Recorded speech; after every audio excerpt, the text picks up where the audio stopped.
Praise the lord.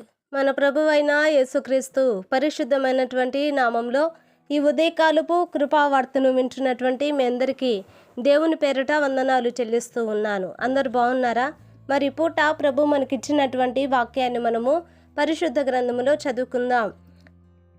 2వ సమూయేలు గ్రంథము 22వ అధ్యాయము 32వ వాక్యాన్ని మనము చదువుకుందాం. సమూయేలు 2వ గ్రంథము 22వ అధ్యాయము 32వ వాక్యాన్ని మనము చదువుకుందాం. యెహోవా తప్ప దేవుడేడి? మన దేవుడు తప్ప ఆశ్రయ దుర్గమేది? దేవుడు నాకు బలమైన కోటగా ఉన్నాడు. ఆయన తన మార్గమందు యథార్థవంతులను నడిపించును. హల్లెలూయా. నా దేవుని బిడ్డలారా, ఇక్కడ 33వ వాక్యంలో మనం గమనించినప్పుడు దేవుడు నాకు బలమైన కోటగా ఉన్నాడు అని ఇక్కడ రాయబడి ఉంది. నిజమే నా దేవుని బిడ్డలారా. మరి మన యొక్క బలం ఎవరు అనంటే మన సంపాదన కాదు, మన డబ్బు కాదు, మన ఆస్తులు కాదు, లేకపోతే ఇదిగో మన వాళ్ళు కాదు, కానీ మన బలము మన ప్రభువైన యేసుక్రీస్తు మాత్రమే. ఆయన నీకు బలముగా, ఆయన నీకు అండగా, ఆయన నీకు తోడుగా, ఆయన నీకు నీడగా ఉంటే నా దేవుని బిడ్డలారా, ఆయన మన పక్షముగా యుద్ధము చేయనట. ఆయన మనలను మరి యథార్థమైనటువంటి మార్గములో నడిపిస్తూ ఉన్నాడట.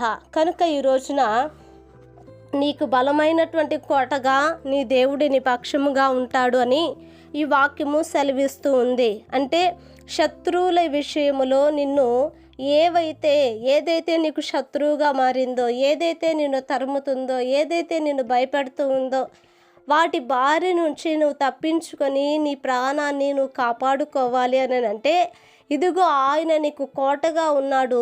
ఆ కోటలోనికి మనము పరుగెత్తుకొని వెళ్ళి ఆ కోటలో మనము నివసించి ఆశ్రయంగా అక్కడ మనము నిలిచినప్పుడు ప్రభు మనల్ని కాపాడు దేవుడుగా ఉన్నాడండి. కనుక ఈ రోజున నా దేవుని బిడ్డలారా, ఆయన మనకు కోటగా ఉన్నప్పుడు, ఆయన మనకు దుర్గముగా ఉన్నప్పుడు, ఆయన మనకు ఆశ్రయముగా ఉన్నప్పుడు, ఆయన బలముగా ఉన్నప్పుడు మనకెందుకు దిగులండి?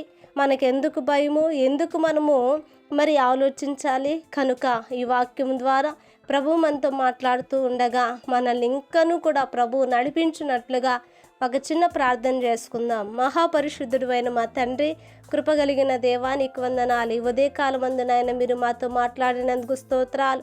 దేవుడు నాకు బలమైన కోటగా ఉన్నాడని నాయన నీ వాక్యం సెలవిస్తుంది. నిజమే ప్రభా.